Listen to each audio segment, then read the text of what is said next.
कुल देवता सूर्य भगवान से हमारी यही प्रार्थना है।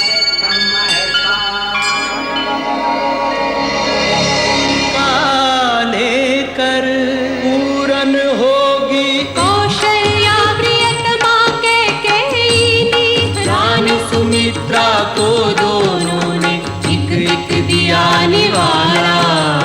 महारानी कौशल्या ने पुत्र को जन्म दिया है। महारानी कैकेयी रानी ने पुत्र को जन्म दिया। देवी सुमित्रा को पुत्र हुआ। नहीं महाराज, एक नहीं दो पुत्र हुए। राम, भरत, लक्ष्मण, शत्रुघ्न। चांद खिलौना मांगे रघुवर।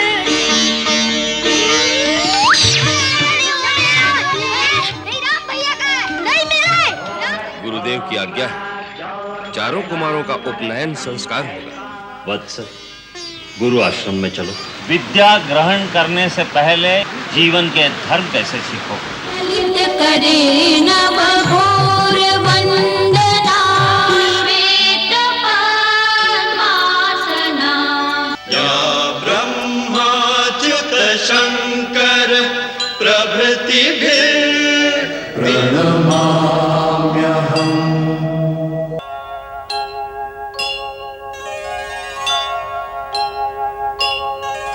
दिवाकर नमस्तुभ्यं, प्रभाकर नमोस्तुते।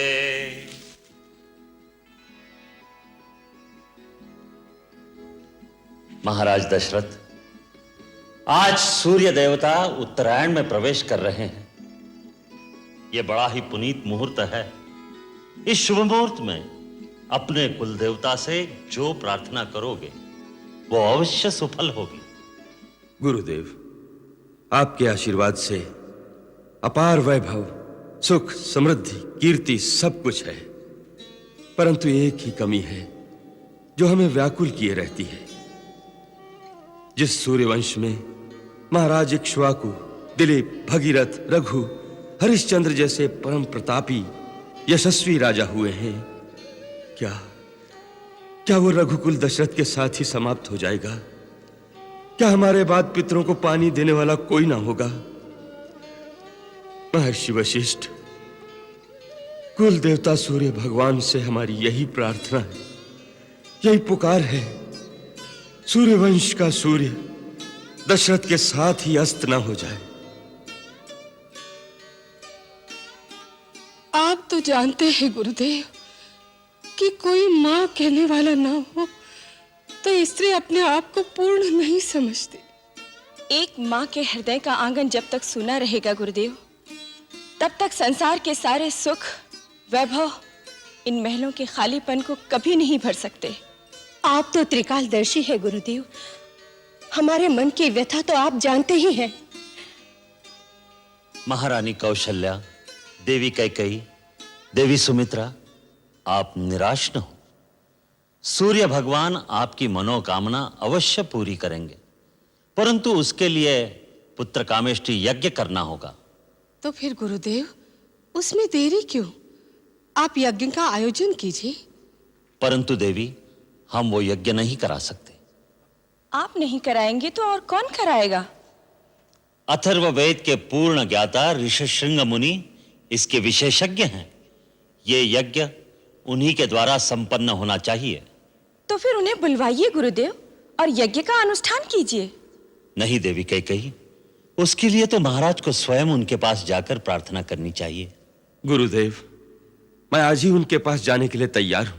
मैं अभी आर्य सुमंत्र को बुलवाकर कहती हूँ कि वो सेनापति को आदेश दे कि महाराज के साथ जाने के लिए रथ, हाथी, घोड़े और पैदल सेना तुरंत तैयार की जाए। महाराज आज ही प्रस्थान करेंगे। नहीं देवी कैकेयी, वहां रथ, हाथी, घोड़े, सेना की आवश्यकता नहीं। महाराज एक योगी के पास कुछ मांगने जा रहे हैं, अपना ऐश्वर्य और पराक्रम दिखाने नहीं जा रहे हैं। देवी, भिक्षा खाली झोली में ही डाली जाती है। एक महात्मा के पास अपना वैभव दिखाने जाओगे तो सोने चांदी की चमक दमक और अहंकार ही लेकर आओगे। आपने सत्य कहा गुरुदेव। ऋष्यशृंग मुनि के द्वार पर राजा दशरथ नहीं, भिक्षुक दशरथ नंगे पांव जाएगा। आशीर्वाद दीजिए। तुम्हारी मनोकामना सफल होगी राजन।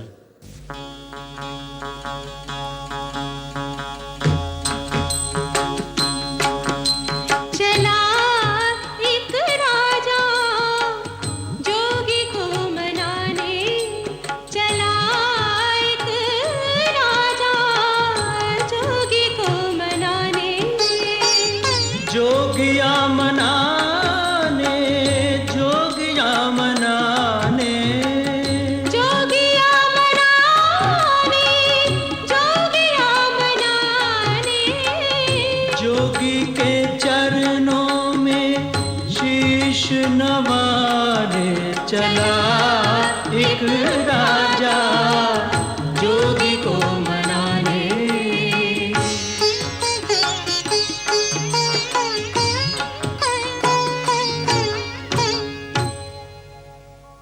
आंसू से पग धोए धोए हर भांति मनावे राजा। हुए प्रसन्न तथास्तु कहा फिर यज्ञ कर्म शुभ साजा।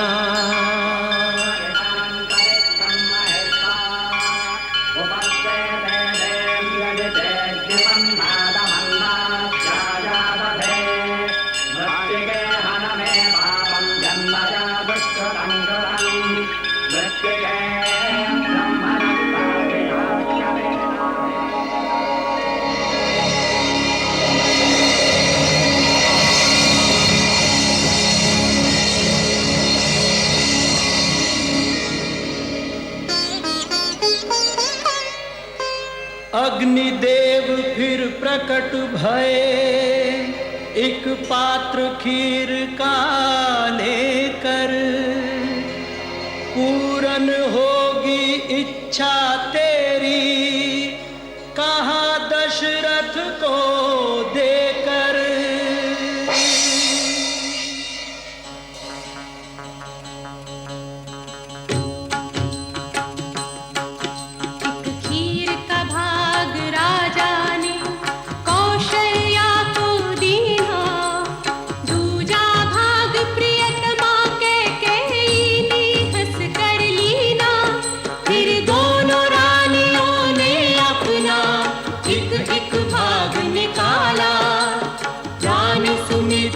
को दोनों ने एक एक दिया निवाला।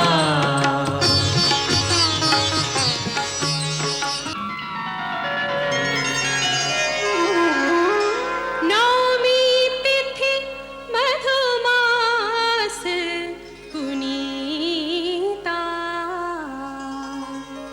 शुक्ल पक्ष अभिजित हरिप्रीता।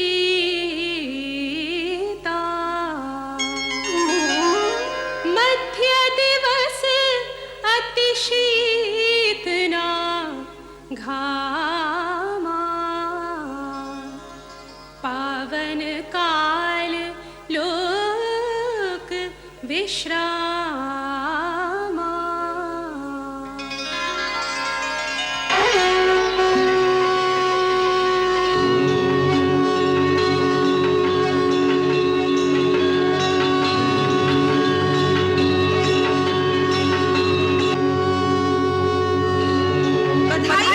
बधाई हो महाराज, बधाई हो महाराज। महारानी कौशल्या ने पुत्र को जन्म दिया है। बधाई हो महाराज।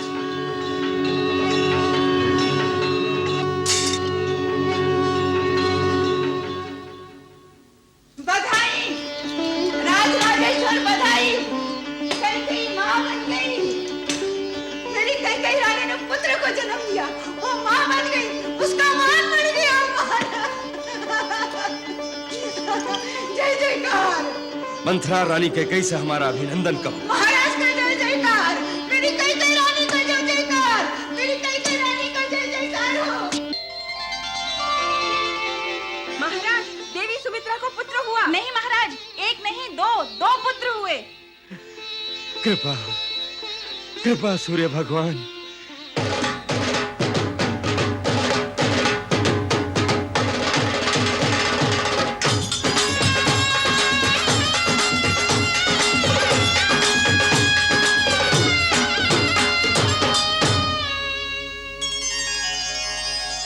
अरे अवधपुरी में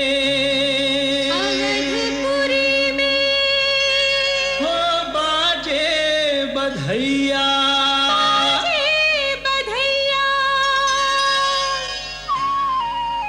हो बाजे बाजे बाजे अवध बधैया। हो बाजे बाजे बाजे अवध बधैया। हो बाजे बाजे बाजे अवध बधैया। हो बाजे बाजे बाजे अवध बधैया।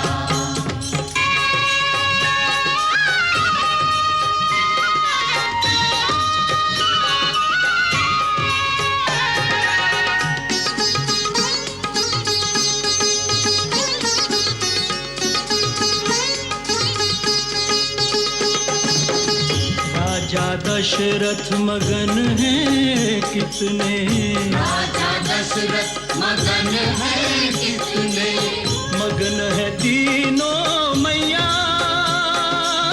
मगन है तीनों मैया।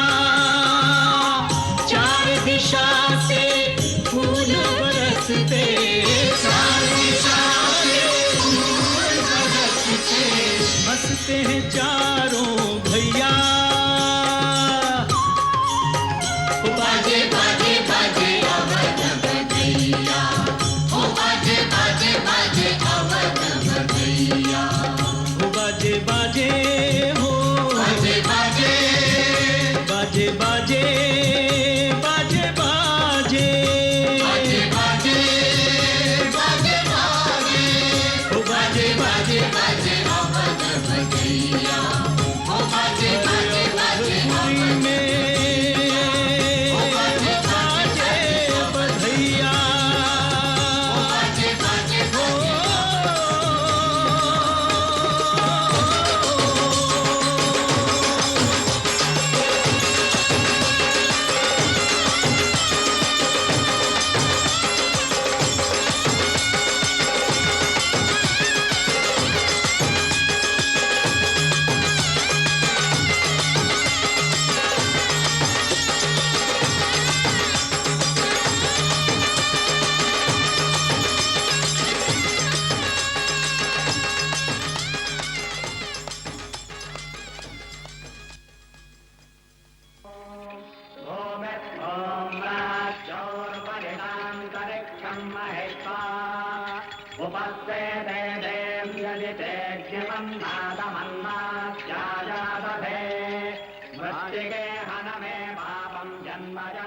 महाराज, अब हम चारों कुमारों का नामकरण करते हैं।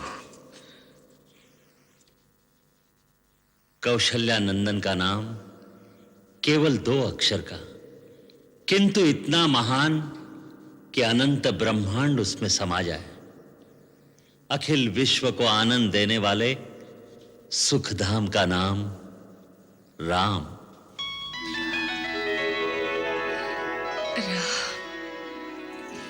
मेरे राम। और कैकई के इस लल्ला का नाम क्या होगा? त्यागमूर्ति, धर्म स्वरूप, जगत का भरण पोषण करने वाला कैकई कुमार विश्व में भरत के नाम से विख्यात होगा।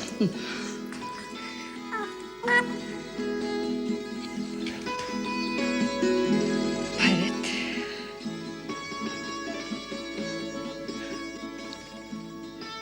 गुरुदेव, सुमित्रा बहन के आंख के तारों का और इन दोनों राजदुलारों का क्या नाम होगा?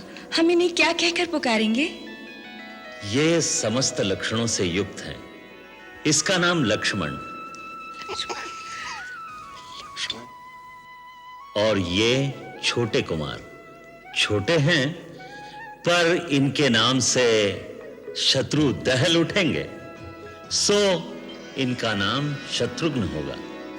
शत्रुघ्न। राम, भरत, लक्ष्मण, शत्रुघ्न। गुरुदेव, चारों भाइयों की कुंडली में ग्रह नक्षत्र कैसे हैं? क्या पूछना अयोध्यानाथ? चारों पुत्र मानो चारों वेद तत्व उदय हुए हैं तुम्हारे कुल में। कोई दोष, कोई अवरोध, कोई अमंगल है ही नहीं तुम्हारी इन चारों मंगल मूर्तियों में। रघुवंश के सारे राजाओं में सबसे प्रतापी, यशस्वी होंगे ये चारों कुमार।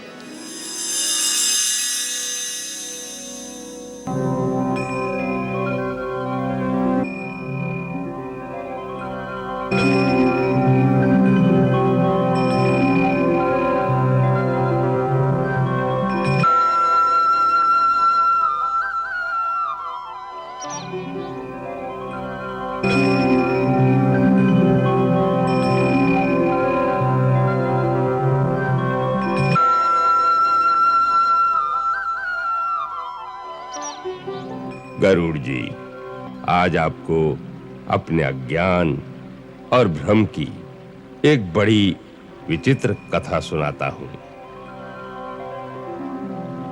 लोमश ऋषि के आशीर्वाद से मेरे इष्ट बालक राम है। अतः हे पक्षीराज, जब जब श्री राम मानव देह धारण करके संसार में अपने भक्तों के लिए लीलाएं करते हैं, तब तब मैं अयोध्यापुरी जाकर 5 वर्ष तक प्रभु की बाल लीला का आनंद लेता हूं।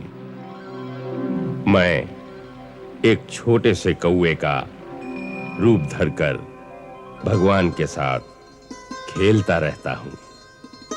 आंगन में जो उनकी जूठन पड़ती है वही उठाकर खाता हूं। कई बार नारद जी भी आकाश में आकर ये लीला कांड देखते रहते हैं। इसी प्रकार एक बार श्री राम जी के संग खेल रहा था। दासी अंदर दूध लेने गई थी।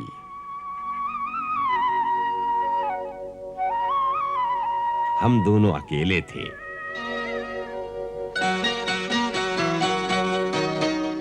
खेलते खेलते मैंने उनके हाथ से रोटी छीन ली। इस पर वो जोर जोर से रोने लगे।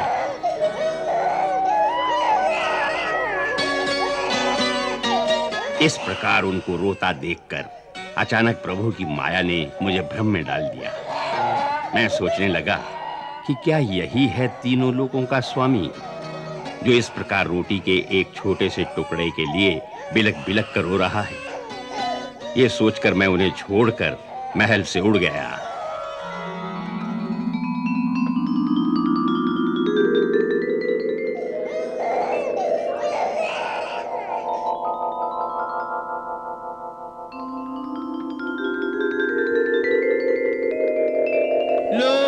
लोकालोक भ्रमत मेरी पड़ गई मंद उड़ान, होए पराजित में परो राम चरण में आन। तब मैं घबरा कर त्राहि त्राहि पुकार उठा। मैंने दीन भाव से कहा, प्रभु मेरी रक्षा करो। हे आर्त जनों के रक्षक, रक्षा कीजिए।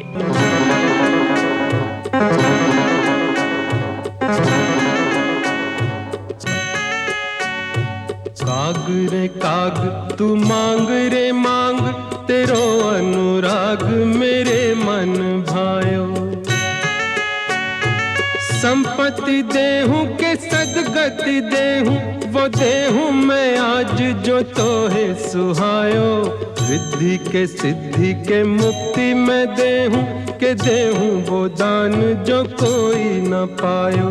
रिद्धि के सिद्धि के मुक्ति में देहूं के देहूं वो दान जो कोई न पायो। उनकी प्रेम भरी वाणी सुनकर मेरे अश्रु आ गए। परंतु मैंने मन में विचार किया कि प्रभु ने सब सुखों को देने की बात कही है, परंतु जो वास्तव में सुखों की खान है वो भक्ति देने की बात तो प्रभु ने कही नहीं। ये सोचकर मैंने प्रभु से विनती की कि प्रभु मुझे ये सब कुछ नहीं चाहिए, मुझे तो केवल अपनी भक्ति प्रदान करें। हे काक, तुम स्वभाव से ही बुद्धिमान हो, इसलिए तुमने सुख नहीं मांगे परंतु सुखों की खान भक्ति मांगी। तुम्हारी चतुराई पर मैं रीझ गया हूं। अब मेरे प्रसाद से भक्ति के साथ समस्त शुभ गुण भी हृदय में वास करेंगे। तुम मेरे निर्गुण और सगुण दोनों रूपों को पहचान जाओगे। काल तुम्हें कभी नहीं मार सकेगा। कल्प के अंत समय प्रलय काल में तुम्हारा अंत नहीं होगा।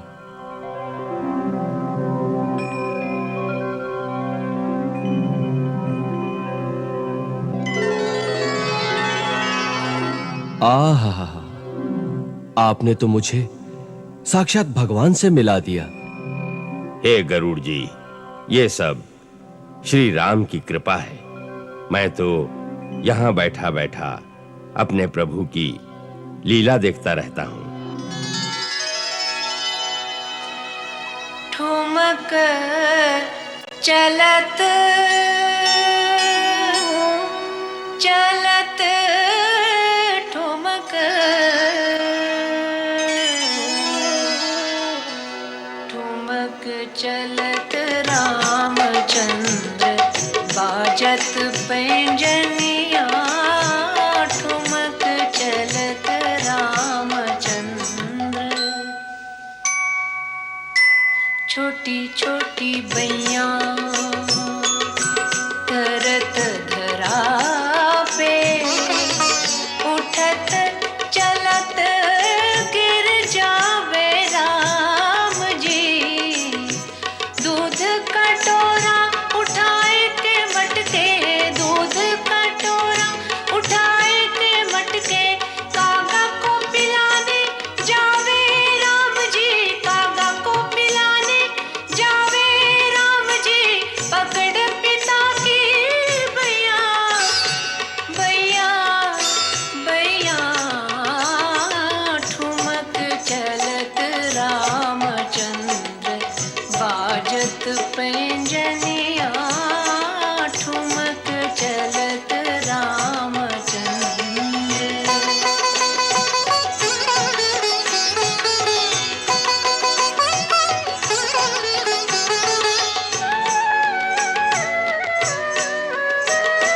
चांदी के हाथी सोने के घोड़े भरे हैं खिलौनों से घर के कोने। चांद खिलौना मांगे रघुवर चांद खिलौना मांगे रघुवर। भाई नहीं कोई और खिलौने।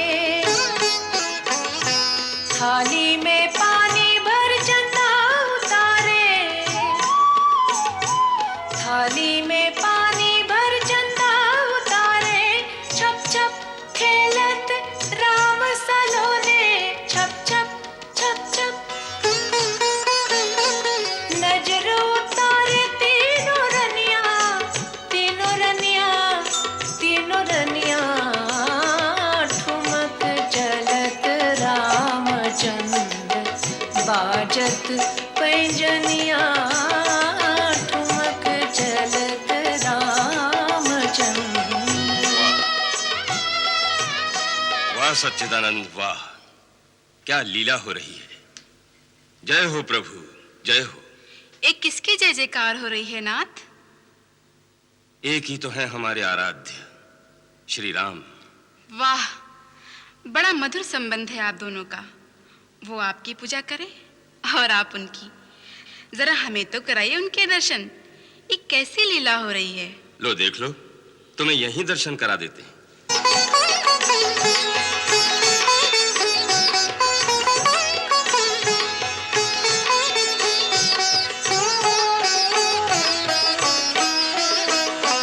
खेले कूदे बाल सखा संग दशरथ पुकारे। आवे नाही धूल सने तन लिपटे पिता से। धूल सने तन लिपटे पिता से। दशरथ मगन हटावे नाही दशरथ मगन हटावे नाही। मन मुस्काए तीनों रनिया तीनों रनिया तीनों रनिया। ठुमक चलत रामचंद्र बाजत पैंजनिया। ठुमक चलत रामचंद्र बाजत पैंजनिया। ठुमक चलत रामचंद्र।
जागो नैनों के तारे, ललना जागो प्राणों के प्यारे, ललना जागो अवध दुलारे, ललना जागो जागो राज दुलारे, जागो नैनों के तारे, ललना जागो अवध दुलारे, ललना जागो जागो राज दुलारे।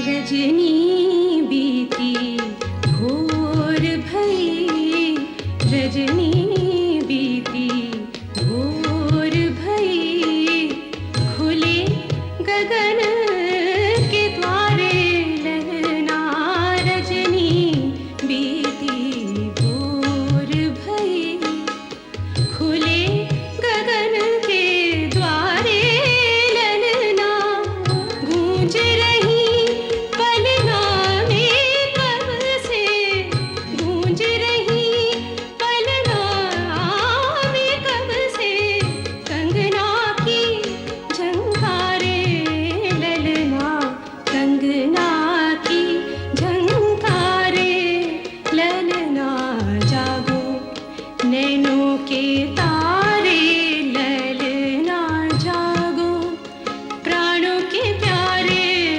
ललना जागो जागो राज दुलारे।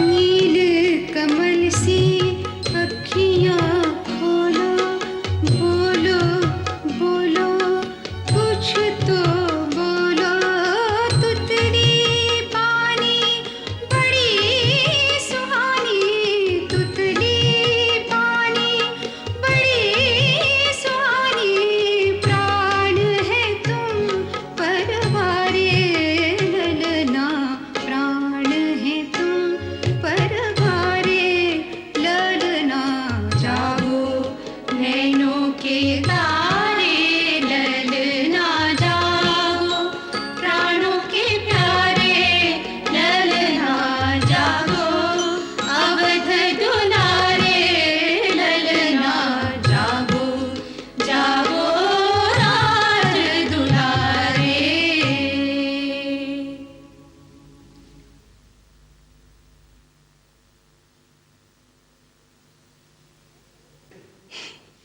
अरे मेरी धनुष कहाँ है? सवेरे सवेरे धनुष से क्या काम? माँ वो लोग सारे आम गिरा लेंगे। कौन लोग? भरत, लक्ष्मण, शत्रुघ्न हमारी ओर लगी है ना, अमराई में आम पक गए हैं। आज हम सब अपने अपने बाणों से आम गिराएंगे, देखना है कौन अधिक आम गिराता है। अच्छा, तो इसलिए आप 7 धनुष लेकर सोए थे? हाँ, मेरी धनुष दे दो, नहीं तो लक्ष्मण, भरत, शत्रुघ्न पहले पहुंच जाएंगे और आम गिरा लेंगे। डरो नहीं, अभी कोई नहीं जागा। जागा नहीं है तो ठीक है, मगर मेरी धनुष तो दे दो। अच्छा बाबा, ये रही तेरी धनुष, लेकिन अभी नहीं, अभी तो कितने काम करने हैं। पहले स्नान ध्यान करो, भगवान को नमस्कार करो, अपने पिता को नमस्कार करो, कुछ खा पी लो, फिर चले जाना आम तोड़ने। इतने सारे काम पहले क्यों नहीं जगाया? कोई बात नहीं, चल।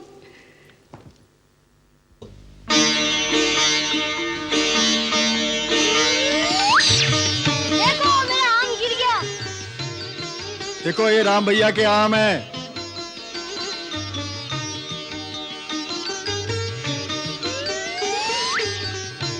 देखो मेरा पक्का आम गिर गया। देखो ये भरत भैया के आम हैं।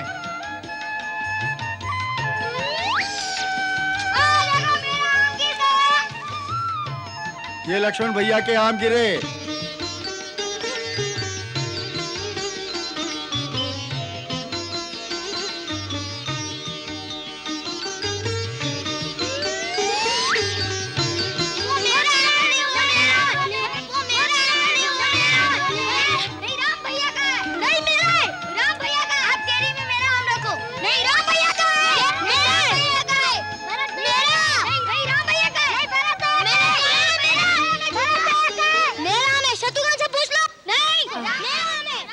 कितना आनंद भरा दृश्य है। उठा लो आनंद, कुछ दिन और फिर कहाँ देखने को मिलेगा ये। क्यों? शीघ्र ही ये लोग गुरुकुल जाने वाले हैं। कब? बसंत पंचमी के दिन। हाँ, उसी दिन तो इन लोगों का यज्ञोपवीत संस्कार भी है। और फिर ये वशिष्ठ के आश्रम में चले जाएंगे। इतनी जल्दी? इन लोगों के बगैर तो राजमहल सुना हो जाएगा। आप महाराज से कहिए ना, कुछ दिन और रुक जाएं। नहीं, इसे रोकना संभव नहीं। यही मुहूर्त विद्या आरंभ के लिए सबसे शुभ माना जाता है। गुरुदेव की आज्ञा है कि उसी दिन चारों कुमारों का उपनयन संस्कार होगा। हमारा क्या होगा? यज्ञोपवीत संस्कार होगा। यज्ञोपवीत संस्कार? हाँ, तुम्हारे मुंडन होंगे। फिर यज्ञोपवीत धारण करके चारों भाई ब्रह्मचर्य व्रत लोगे। फिर ब्रह्मचारी बनकर हमसे भिक्षा मांगोगे। आप हमें भिक्षा देंगे? हाँ। मुझे अधिक देना बड़ी माँ। लक्ष्मण भैया ने मेरा धनुष तोड़ डाला और आम भी छीन लिए। हम तुम्हें लक्ष्मण भैया से दुगने आम देंगे, लेकिन गुरुकुल जाकर इस तरह से आपस में लड़ना नहीं। गुरुकुल? गुरुकुल में क्यों जाना होगा? शिक्षा प्राप्त करने के लिए। और देखो, गुरु आश्रम के नियम बहुत कठिन हैं। वहां राजकुमार और सर्वसाधारण में कोई भेदभाव नहीं होगा। सब समान रूप में विद्यार्थी होंगे। ब्रह्मचर्य व्रत लेने के बाद पलंग पर सोना वर्जित है। भूमि पर सोना होगा। नंगे पांव चलना होगा। धूप बरसात में छाता नहीं मिलेगा। सदा गुरु की सेवा करना। गुरु की सेवा कैसे करनी होगी? गुरु के सोने के बाद सोना, जागने से पहले जागना। गुरु आश्रम की शुद्धि और सफाई का पूरा ध्यान रखना। यज्ञ हवन करने के लिए वन से समिधा लाना। अपने और गुरु के निर्वाह के लिए भिक्षा लाना। मैं तो बड़ी माँ से भिक्षा लेके जाऊंगा। अपने सगे संबंधियों के पास भिक्षा लेने नहीं जा सकते, ये वर्जित है। क्यों? इस नियम की क्या आवश्यकता है? बहुत महत्व है इस नियम का। धनी परिवारों के बालक बिना परिश्रम अपने घरों से अच्छी वस्तुएं लेकर आ जाएंगे, तो निर्धन बालकों में हीन भावना पैदा हो जाएगी। तो फिर सब बच्चों के अंदर समानता की भावना कैसे रहेगी? विद्यादान की जिम्मेदारी सारे समाज की है, किसी एक घर की नहीं। इसी भावना से गुरु आश्रम में भिक्षा का सिद्धांत बनाया गया है। गुरुकुल में हमें क्या-क्या शिक्षा मिलेगी? वेद, वेदांग, स्मृति, उपनिषद, खगोल, ज्योतिष, गणित, संगीत, राजनीति, धर्मनीति।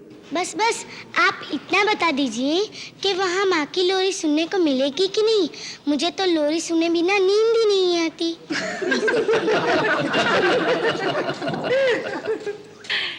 लो और सुनो। गुरुदेव वशिष्ठ ने इसकी जन्म कुंडली देखकर कहा था, शत्रु भी दहल उठेंगे इसके नाम से। और ये जन्म भर माँ की लोरियां ही सुनता रहेगा। बड़ा वीर पुरुष बनेगा तू तो। क्या वीर पुरुष लोरी नहीं सुनते? हाँ, सुनते क्यों नहीं, पर वहाँ मैं तुझे लोरी सुनाऊंगा।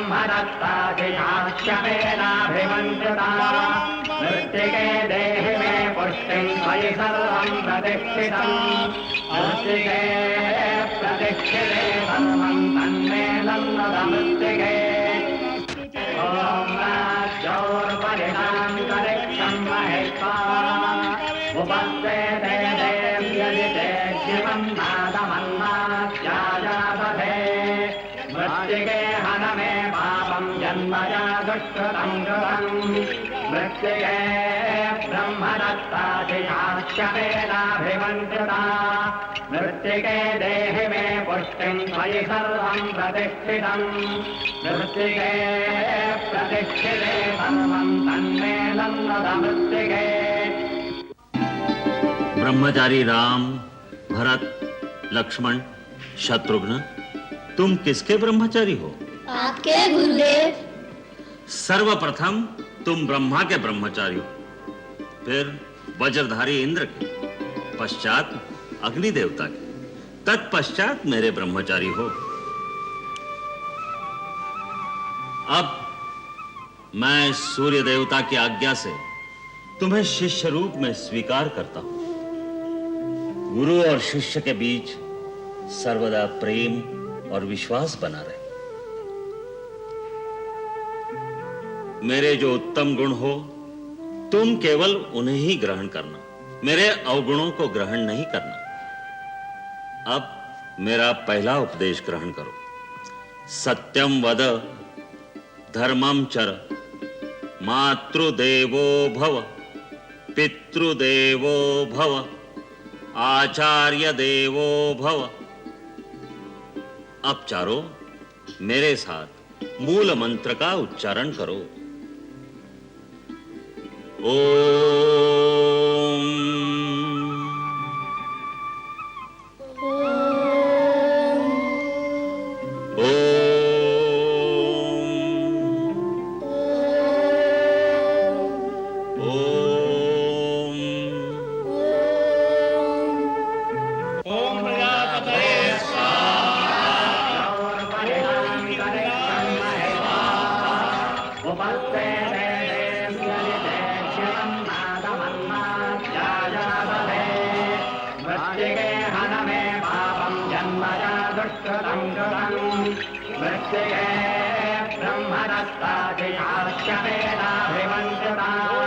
मृत्तिके देहि मे पुष्टिं त्वयि सर्वं प्रतिष्ठितम् उपस्थिते देव्यजिते शिवं नादमन्नात्याजापथे। भिक्षां देहि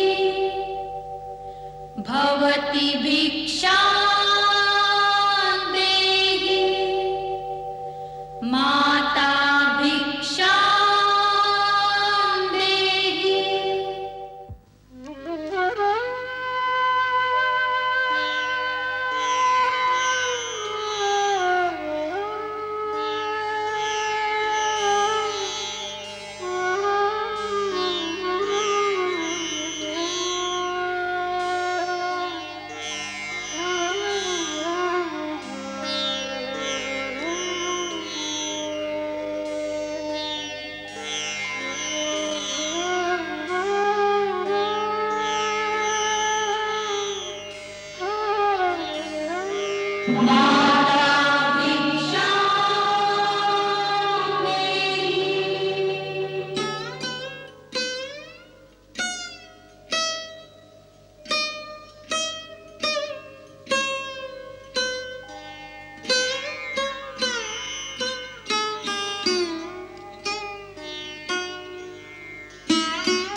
भिक्षा लेकर ब्रह्मचारी किसी के घर नहीं रुकते।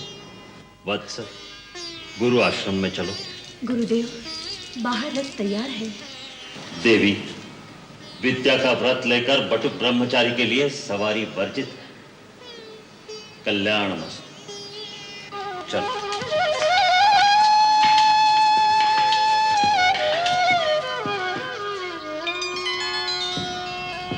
माताओं के नैन से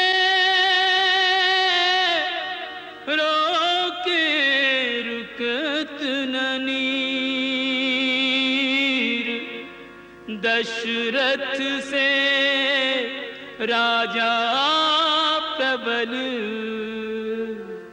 सोहु आज अधीर, सोहु आज अधीर।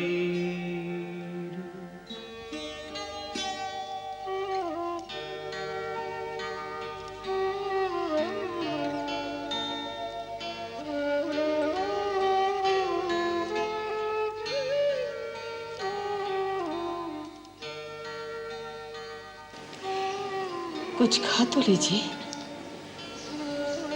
भूख नहीं।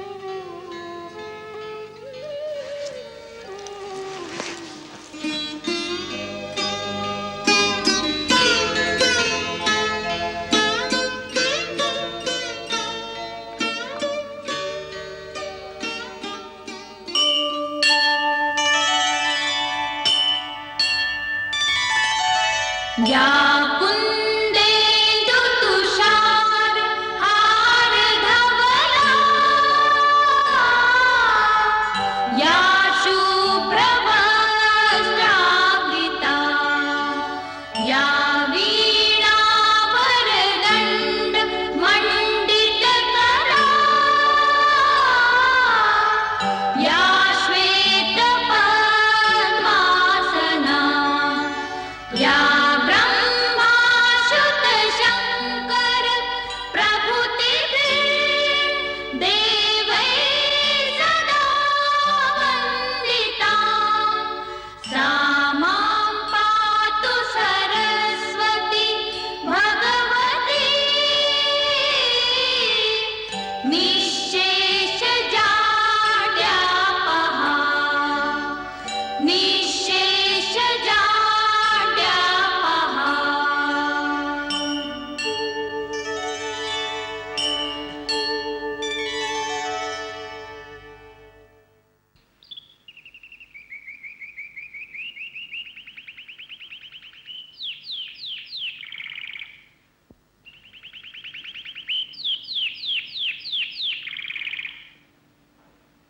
तुम सब यहाँ विद्या ग्रहण करने के लिए आए हो, परंतु विद्या ग्रहण करने से पहले ये आवश्यक है कि अपने शरीर को स्वस्थ रखने के उपाय सीखे जाएं।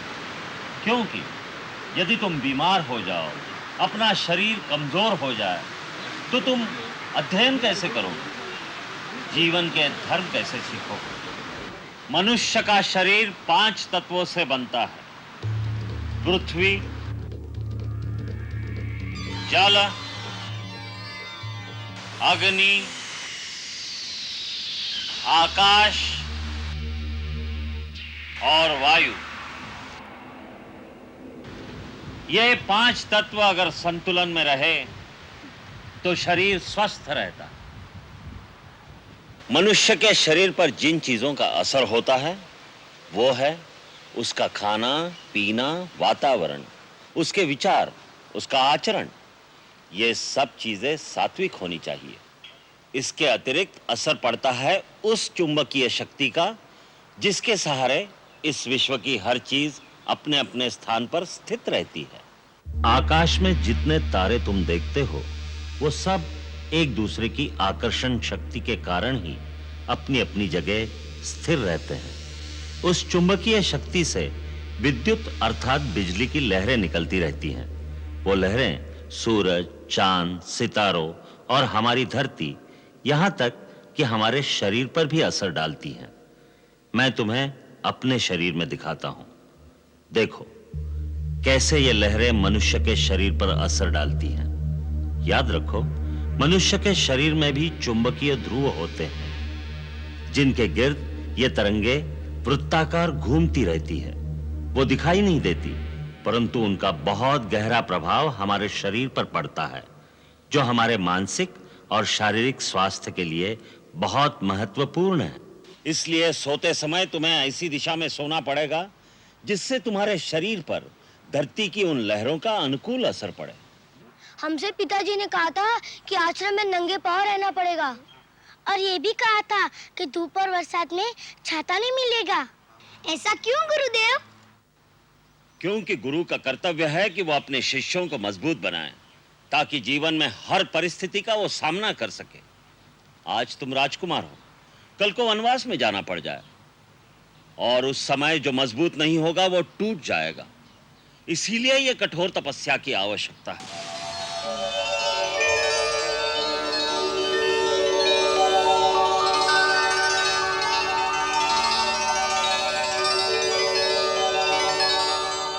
रहने दो, यहाँ झाड़ू मैं स्वयं दे दूंगी। श्वेता, झाड़ू ले लो इन सबसे। नहीं, हमको तो ये झाड़ू देना है, ये गुरुदेव की आज्ञा है गुरु माता। गुरुदेव की आज्ञा है तो गुरुदेव के आश्रम में जाकर झाड़ू देना। ये माता का आश्रम, ये काम की नहीं विश्राम की जगह है। अच्छा, तुम सब लोग थक गए होगे, अब यहाँ बैठो, मैं तुम लोगों के लिए दूध लेकर आती हूँ। हम दूध नहीं पी सकते, बहुत काम है गुरु माता। अच्छा, क्या क्या काम है? कबूतरों को दाना डालना है। हाँ, और एक खरगोश के पैर में चोट लग गई है, उसे आचार्य के पास लेकर जाना है और औषधि लगाना है। अच्छा अच्छा।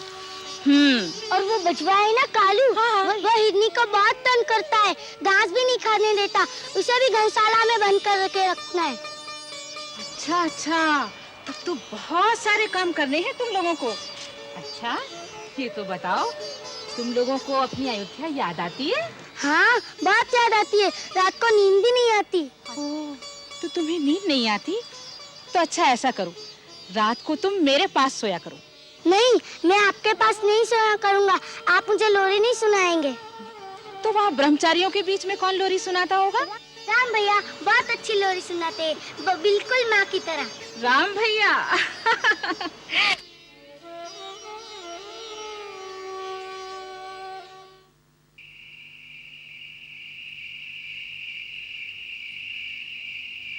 राम भैया लोरी सुनाओ ना। ठहरो, पहले भरत भैया के हाथ में पट्टी बांधो, फिर लोरी सुनाऊंगा। अब मैं ठीक हो गया, मेरी चिंता मत करो। भरत भैया को ठीक हो गया, लोरी सुनाओ ना, मुझे मेरी माँ याद आ रही है। मुझे भी मेरी माँ याद आ रही है। हाँ राम भैया, मुझे भी मेरी माँ याद आ रही है। मुझे भी मेरी माँ याद आ रही है। हाँ राम भैया, सबको माँ याद आ रही है, लोरी सुनाओ ना। अच्छा अच्छा, मैं लोरी सुनाता हूँ।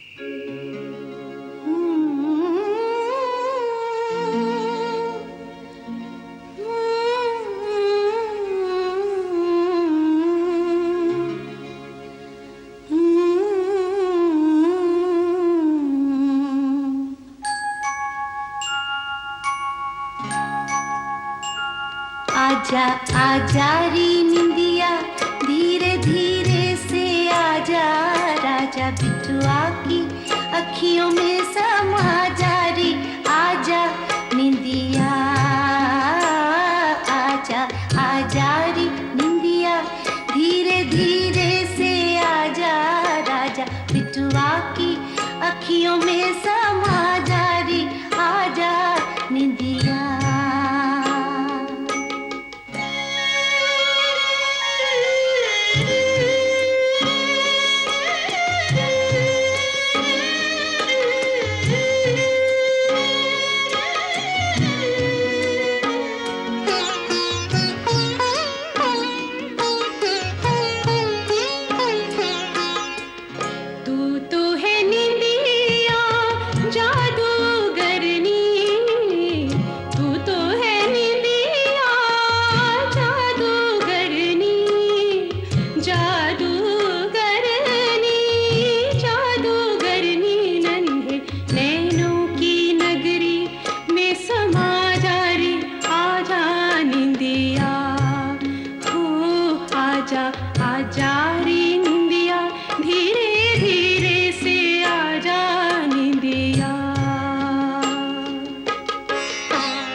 गुरुकुल की शिक्षा यही, सब हो एक समान।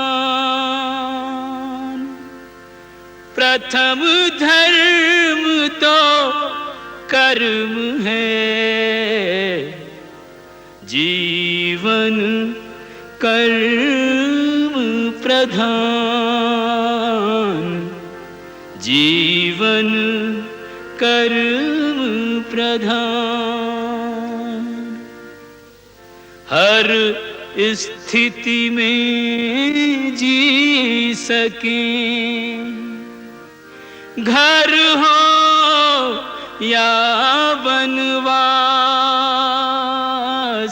कर्मवीर बनकर रखें अपने पर विश्वास, अपने पर विश्वास। देवी अरुंधति, ये ब्रह्मचारी हमारे शिष्य हैं, इन पर अपने मोह का जाल ना डालिए। मैं मोह का जाल कहाँ डाल रही हूँ स्वामी? मैं तो एक माँ का कर्तव्य निभा रही हूँ। अपनी माताओं से दूर जब ये छोटे छोटे बच्चे दिन भर की मेहनत से थक कर घर आते होंगे तो इन्हें अपनी माँ की याद आती होगी। इन्हें थोड़ा सा माँ का स्नेह देने में आपकी शिक्षा में कोई बाधा तो नहीं पड़ जाएगी? हम तो अपने शिष्यों के भविष्य के लिए ऐसा सोचते हैं, जिन्हें वीर पुरुष बनकर दूसरों की रक्षा करनी है, इस धरती का पालन करना है। उनका जीवन अभी से एक कठोर तपस्या की तरह होना चाहिए। इन्हें कर्मठ बनाना चाहते हैं हम। कर्मठ बनाइए, परंतु पत्थर मत बनाइए। भावना की कोमलता भी रहने दीजिए इनमें। आपने सुंदर बात कही। आप भी इनकी गुरुमाता हैं, इसलिए ये काम आज से हम आपको सौंपते हैं। हम इन्हें कर्तव्य की कठोरता सिखाएंगे, आप भावना की कोमलता सिखाइए। धन्यवाद। मैं इन्हें सामवेद का पाठ शुरू कराऊंगी, जिससे इनका जीवन नीरस न रह जाए। उसमें संगीत के स्वर गूंज उठें, तभी तो ये पूर्ण पुरुष बनेंगे।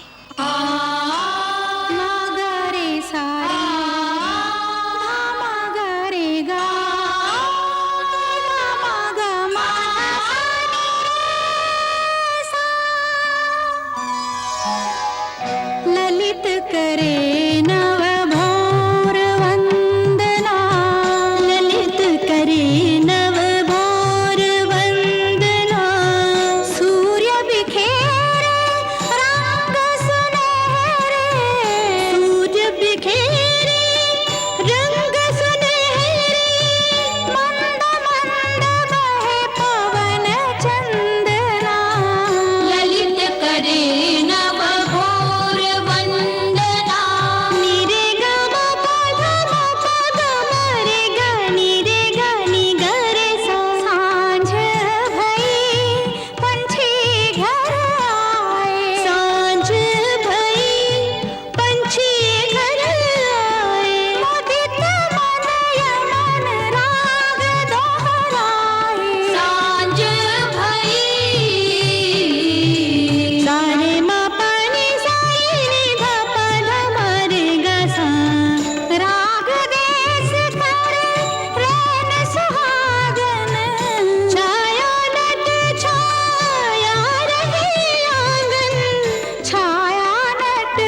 या कुंदेन्दु तुषार हार धवला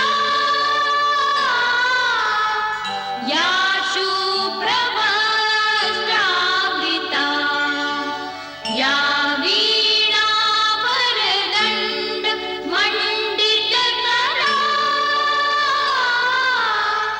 या श्वेतपद्मासना या ब्रह्माच्युत शंकर प्रभृतिभिर्देवैः सदा वन्दिता सा मां पातु सरस्वती भगवती निःशेषजाड्यापहा निःशेषजाड्यापहा।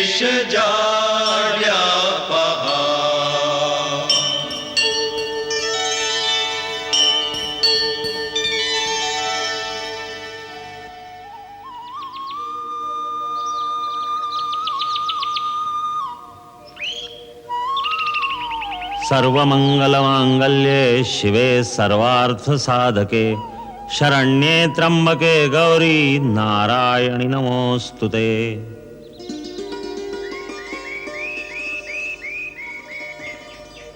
प्रकृति में बहुत से शरीर हैं, जानवरों के, पक्षियों के, जलचरों के, परंतु संसार में सबसे दुर्लभ, सबसे उत्तम शरीर मनुष्य शरीर है, क्योंकि इसके अंदर वो आध्यात्मिक शक्तियां हैं जो किसी दूसरे शरीर में नहीं। आध्यात्मिक और मानसिक शक्ति का यह भंडार हर मनुष्य शरीर में होता है, भले ही वो शरीर ऊंची जाति का हो या नीच जात का हो, किसी रंग या किसी नस्ल का हो, प्रकृति उसमें भेदभाव नहीं करती। इसीलिए हर मानव शरीर को मुक्ति का द्वार कहा जाता है। शरीर के मुख्य केंद्रों में निरंतर इस शक्ति का स्पंदन होता रहता है। जब तक उसे जगाकर अपने काबू में न किया जाए उसका कोई फायदा नहीं, वो बेकार चीज है। वैसे ही जैसे किसी कंजूस के घर भंडार तो भरे हों और वो भूखा बैठा रहे।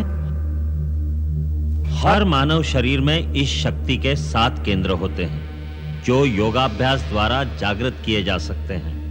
मैं तुम्हें अपने शरीर में ये 7 चक्र दिखाता हूं।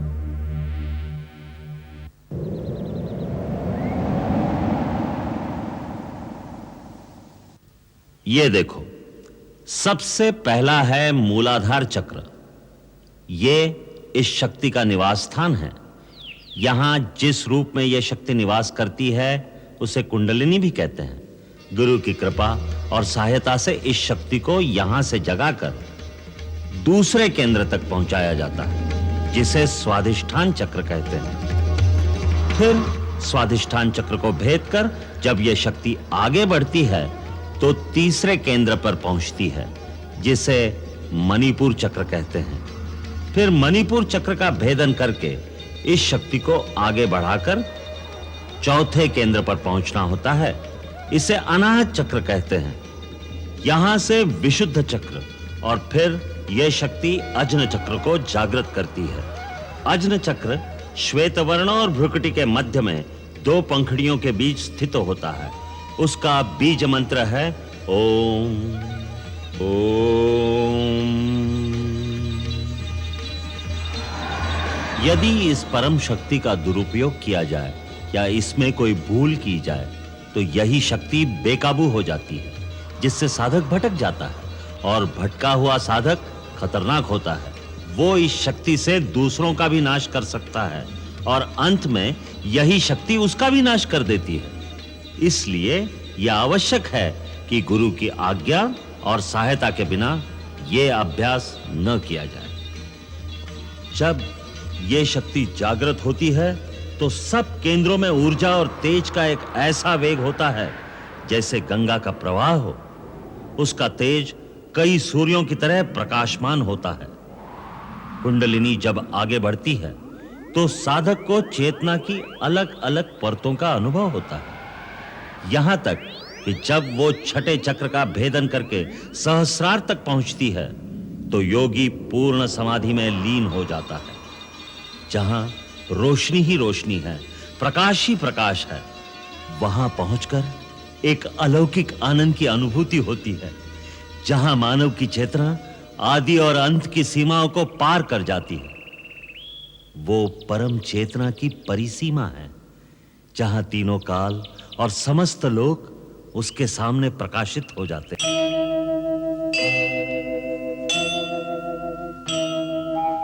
आदिदेव नमस्तुभ्यं प्रसीद मम भास्कर दिवाकर नमस्तुभ्यं प्रभाकर नमोस्तुते दिवाकर नमस्तुभ्यं प्रभाकर नमोस्तुते लोहितं रथमारूढं सर्वलोकपितामहं महापापहरं देवं तं सूर्यं प्रणमाम्यहं प्रणमाम्यहं प्रणमाम्यहम्।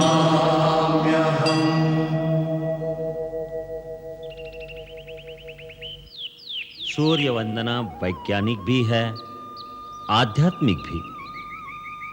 सूर्योदय के समय सूर्य की ओर मुंह करके वंदना करने से शरीर स्वस्थ होता है, मन में प्रकाश आता है और जीव के अंदर ऊर्जा बढ़ती है।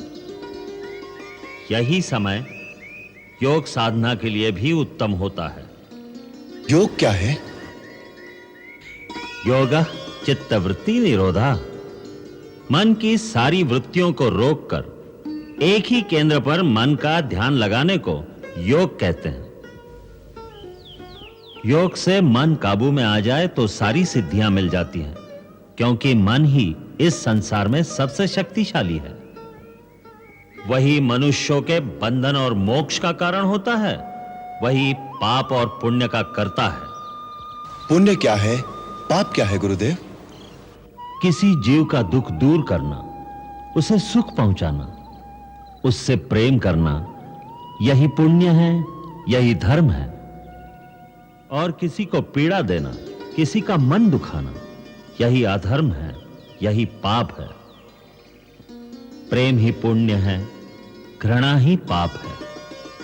इन्हीं पाप पुण्यों में घिरा हुआ जीव एक योनि से दूसरी योनि में जन्म लेता, मरता और फिर जन्म लेता रहता है। ये जन्म लेना क्या होता है गुरुदेव?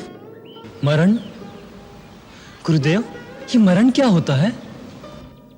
प्राणी जब किसी शरीर में आता है तो उसे जन्म कहते हैं, और उस शरीर को छोड़कर किसी और स्थान पर चला जाता है तो उसे मरण कहते हैं। असल में केवल शरीर मरते हैं, आत्मा नहीं मरती। हमारे अंदर जो जीवित है वो जीवात्मा है। हम सब जीवात्मा ज्योति कणों की तरह समय की अनंत लहरों पर बहते चले जा रहे हैं, बहते चले जा रहे हैं। असल में हर जीवात्मा इस अनंत पथ पर अकेली ही सफर करती है। रास्ते में द्वीपों की तरह कई धरतियां, कई लोक आते हैं, जहां हम जन्म लेते हैं, जहां जन्म लेकर हम दूसरे जीवों के साथ मिलने बिछड़ने, दोस्ती दुश्मनी का खेल खेलते हैं। फिर एक दिन वहां का शरीर भी छोड़कर हम समय की लहरों पर फिर से अकेले ही आगे चल देते हैं। बिछड़ने वालों का मोह थोड़ी दूर तक पीछा करता है, परंतु जीव तो नए नए रूप धारण कर लेता है। नया जन्म होने तक वो कई नए नए लोकों के बीच नए नए रूपों में अकेला ही भटकता रहता है, भटकता रहता है, भटकता रहता है। इसका अंत कहाँ है? अंत केवल मुक्ति में है, और मनुष्य मुक्ति तभी पा सकता है जब पाप और पुण्य दोनों से परे हो जाए, क्योंकि पाप और पुण्य दोनों ही जंजीरें हैं, एक लोहे की, एक सोने की। परंतु जब तक जिएगा कर्म तो करेगा ही। वह कर्म या तो पाप होगा या पुण्य होगा। फिर प्राणी कैसे छूटेगा माया के इस बंधन से? तुमने ठीक कहा राम, कर्म तो करना ही पड़ता है, परंतु जब कर्म निष्काम कर्म हो जाता है, फल की इच्छा से रहित हो जाता है, तो जीव कर्म फल से मुक्त हो जाता है। इसके दो ही सरल तरीके हैं, एक भक्ति और दूसरा साक्षी भाव का अभ्यास करना, अर्थात कर्ता का अहंकार छोड़ना, कर्ता होते हुए भी दृष्टा हो जाना। कर्ता होते हुए दृष्टा कैसे हो सकता है गुरुदेव? मेरे पास आओ, मैं बताता हूं।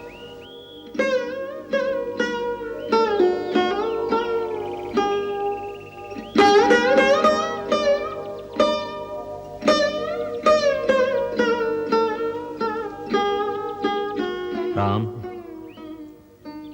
अब अपने अंतर्मन को इस शरीर से बाहर निकालकर आओ मेरे साथ।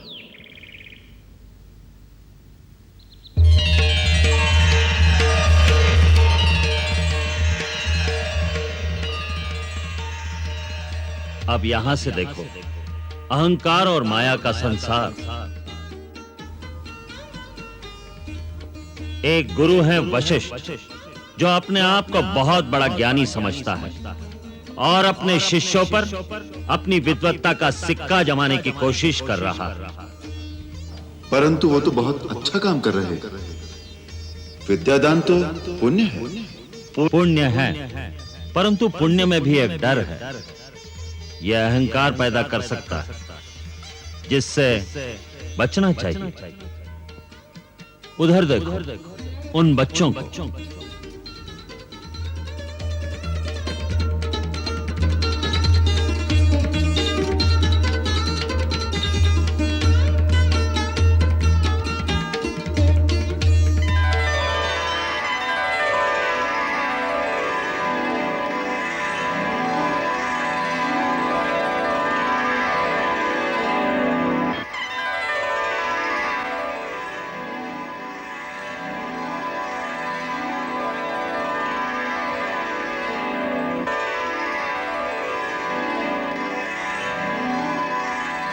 ये अभी साथ पढ़ रहे थे, अभी लड़ रहे हैं। इन्हें इनका अहंकार लड़ा रहा है, क्योंकि हर बच्चा अपने आप को दूसरे बच्चे से अधिक बुद्धिमान समझता है। यही हाल बड़े लोगों का है। जब मनुष्य इसी तरह से साक्षी भाव से अपने कर्मों को देखता है, तो उसमें अहंकार की भावना पैदा नहीं होती, विनम्रता आती है। इसीलिए कहा है, विद्या ददाति विनयम। सच्ची विद्या विनय प्रदान करती है। उसी विनय से जीव भक्ति पाता है, और जो भक्ति पा लेता है, उसे और कुछ पाना बाकी नहीं रह जाता। वो जहां बैठता है वही तीर्थ स्थान बन जाता है। जो कहता है वही शास्त्र हो जाता है। राम, आज इतना ही। आज महाशिवरात्रि, भगवान की पूजा करनी है। ओम नमः शिवाय, ओम नमः शिवाय, ओम नमः शिवाय, नमः शिवाय, नमः शिवाय।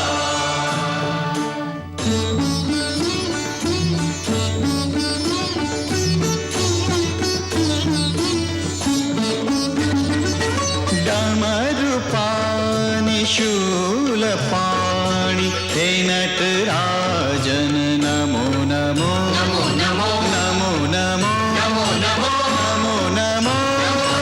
शीश गंग भस्म अंग करते धारण नमो नमो नमो नमो नमो नमो नमो नमो नमो डमरुपाणि शूलपाणि हे नटराजन नमो नमो।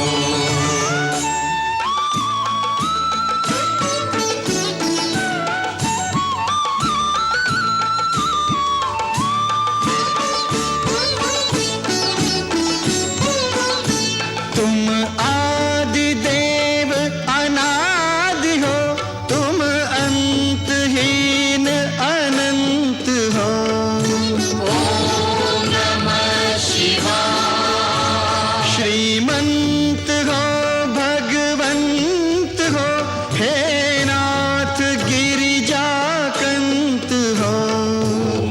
शिवाय नमः शिवाय शशिललाट तन विराट हे त्रिलोचन नमो नमो नमो नमो नमो नमो नमो नमो नमो नमो डमरुपाणि शूलपाणि हे नटराजन नमो नमो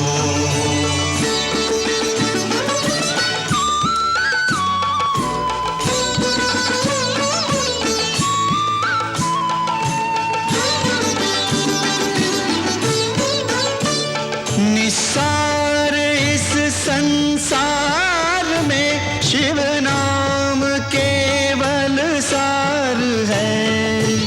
ओम नमः शिवाय शिव शक्ति है, शिव भक्ति है, शिव मुक्ति का आधार है। ओम नमः शिवाय नमः शिवाय रोम रोम ओम ओम हे अघनाशन नमो नमो नमो नमो नमो नमो नमो नमो नमो नमो डमरुपाणि शूलपाणि हे नटराजन नमो नमो नमो नमो नमो नमो नमो नमो डमरुपाणि शूलपाणि हे नटराजन नमो नमो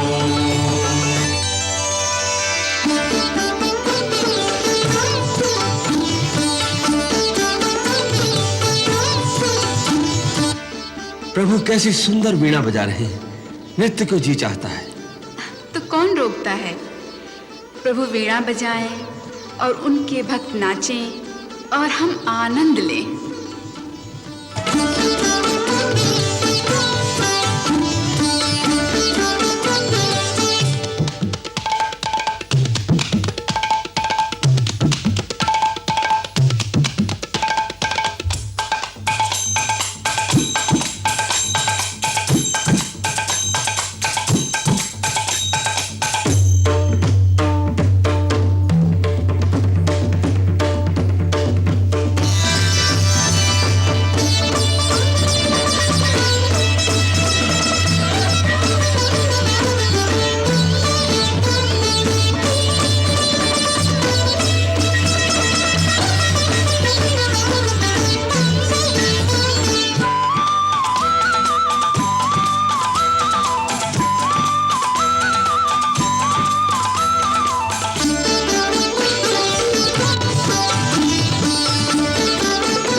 शंभवाय च मयो भवाय च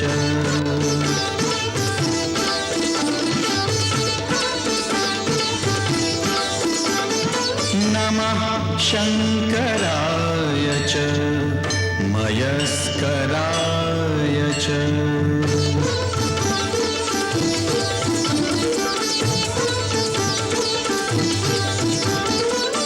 नमः शिवाय च शिवतराय च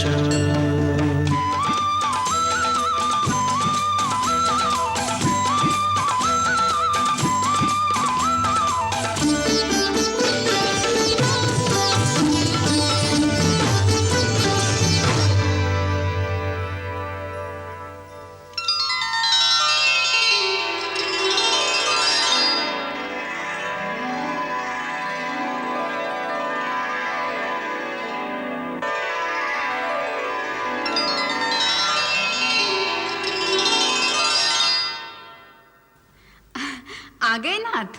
हाँ, हम अपने रघुवर के दर्शन कर आए। आपके रघुवर जी ने भी आपको देखा कि नहीं? उनकी वो जाने, पर हम तो जी भर के दर्शन कराए।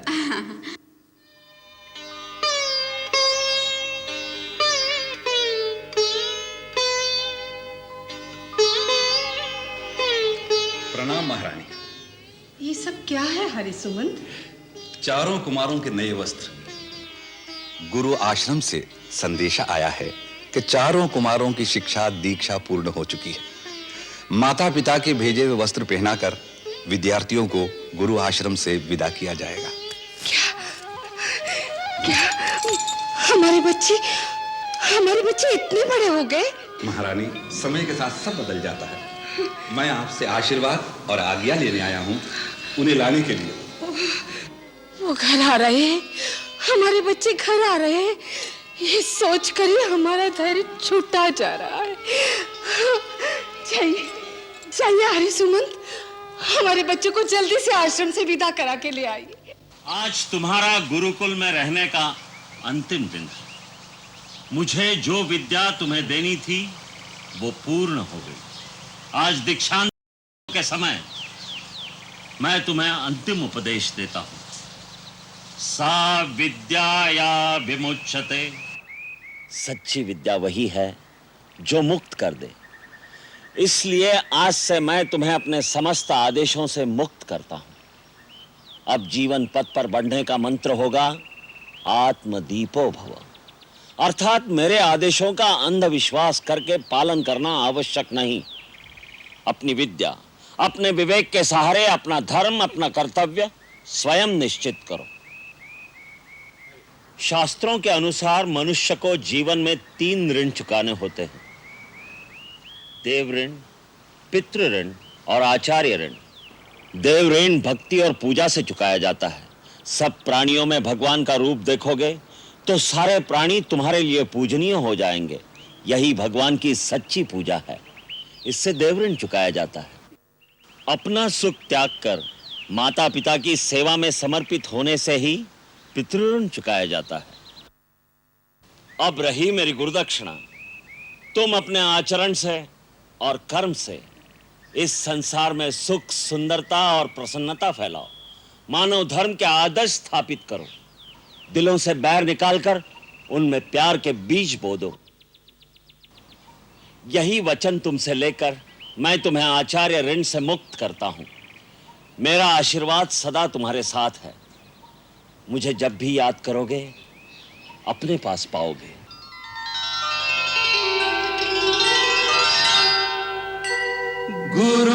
गुरुर्ब्रह्मा गुरुर्विष्णु गुरुर्देवो महेश्वरा गुरुर्साक्षात् परब्रह्म तस्मै श्री गुरुवे नमः तस्मै श्री गुरुवे नमः।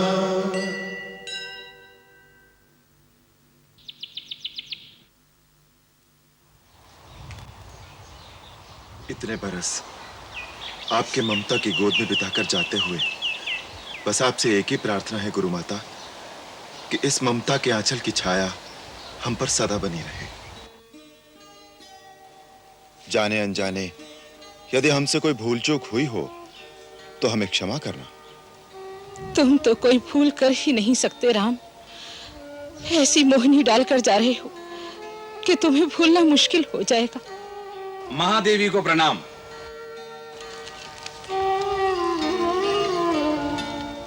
गुरु माता अरुंधति की चरणों में दास सुमंत्र का सादर प्रणाम।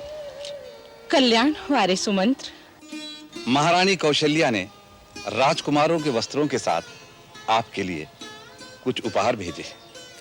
धन्यवाद कहना। आशीर्वाद देना अयोध्या की महारानी को। राम, भरत, शत्रुघ्न, लक्ष्मण, आर्य सुमंत्र अयोध्या के महामंत्री और तुम्हारे पिता के बाल सखा भी हैं। इन्हें प्रणाम करो। प्रणाम आर्य सुमंत्र। चिरंजीवी हो, यशस्वी हो। आप ठीक समय पर आ गए हैं आर्य सुमंत्र। इन्हें अयोध्या भेजने से पहले राजकुमारों की तरह सुसज्जित करने में आपको हमारी सहायता करनी होगी, वरना कहीं महारानियां ये ना कहें कि हमारे राजकुमारों को फूहड़ और गंवार बनाकर भेज दिया है। चलिए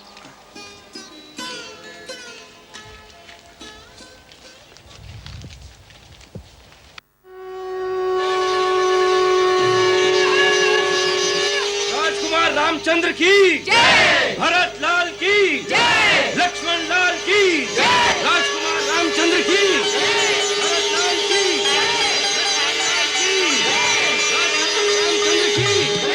भरत लाल की लक्ष्मण लाल की रामचंद्र की। महारानी जी, राजकुमार नगर में आ गए। जनता उनकी जय जयकार कर रही है, उन पर फूल बरसा रही है। भरत लाल की जय, लक्ष्मण लाल की जय, राजकुमार रामचंद्र की भरत लाल की जय, लक्ष्मण लाल की जय। राजकुमारों का रथ मणिकरण चौक तक आ पहुंचा है। जनता खुशी से पागल हो रही है। लेकिन मैं पूछती हूँ, वो राजमहल में कब पहुंचेंगे? राजकुमार रामचंद्र की जय, भरत लाल की जय। राम जी तो महाराज जितने ऊंचे हो गए हैं, वही शेरों जैसी छाती, चौड़े कंधे, नजर ही नहीं टिकती। मैं तो अपने भरत लाल को देख भी आई हूँ। भीड़ में बड़ी मुश्किल से घुसकर इतना बड़ा हो गया है। अच्छा, सच? राम कैसा दिखता है? वो तो भरत से भी ऊंचा हो गया होगा। मैंने तो देखा ही नहीं, मैं तो अपने भरत को ही देखती रही। भरत को। राजकुमार रामचंद्र की जय, भरत लाल की जय, लक्ष्मण लाल की जय। महल में आ गए। चारों भैया राजमहल में प्रवेश कर रहे हैं। आ गए? वो राजमहल में आ गए?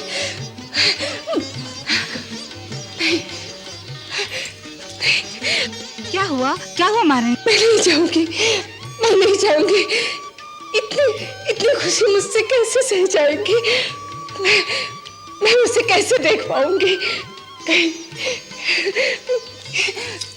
कहीं मेरी नजर न लग जाए, कहीं मेरी नजर न लग जाए उन्हें।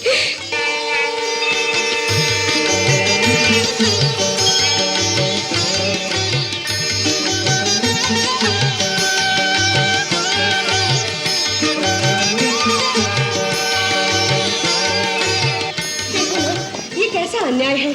गुरुदेव राजकुमारों को सीधे महाराज के कक्ष में ले गए। उन्हें माताओं का कुछ भी ख्याल नहीं। हमें भी तो उनकी प्रतीक्षा थी। क्यों ना हम महाराज के कक्ष में ही चले? परंतु गुरुदेव क्या कहेंगे?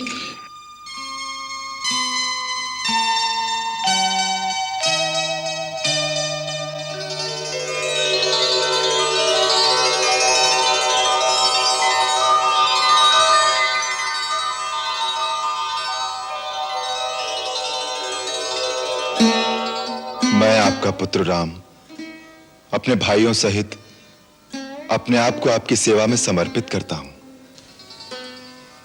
आपकी आज्ञा का पालन करना आजीवन हमारा धर्म रहेगा। भगवान तुम्हें दीर्घायु प्रदान करे और सदा सुखी रखे।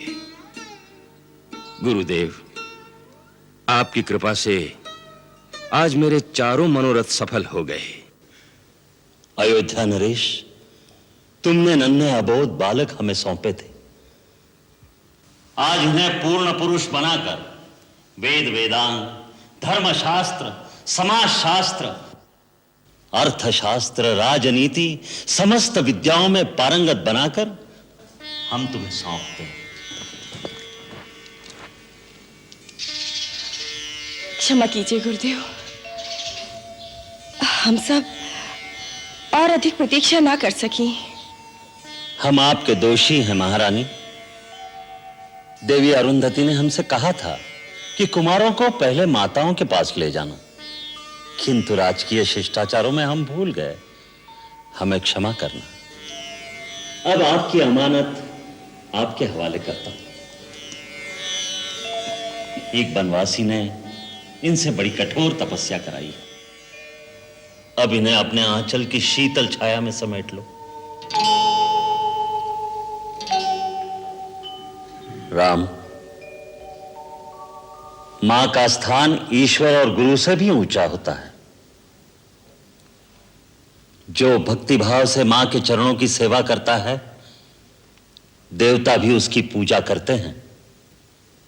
जिन चरणों में कई स्वर्ग समाये हैं, उन मात्र चरणों की वंदना करो राम।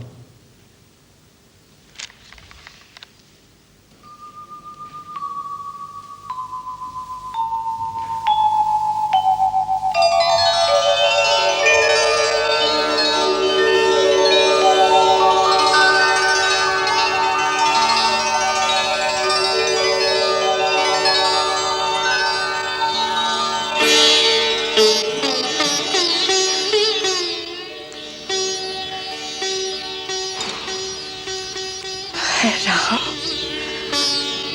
मेरा राम हो गया।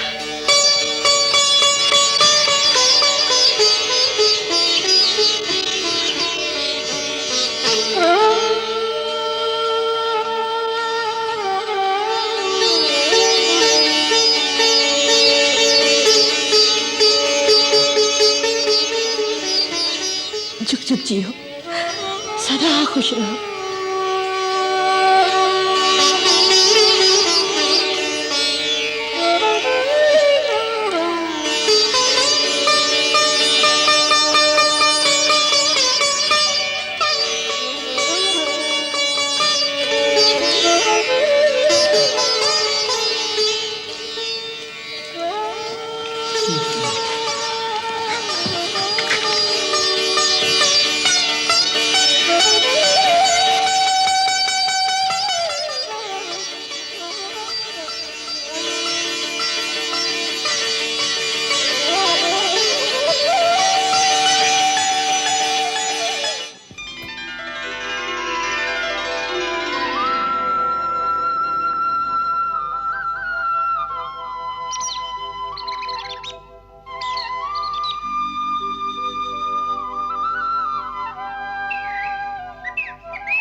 जागिए रघुनाथ नाथ, जागिए रघुनाथ नाथ, भोर भयो आंगना।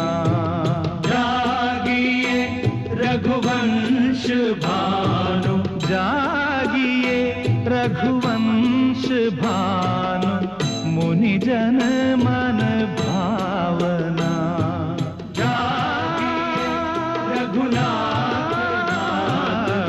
भोर भयो आंगना।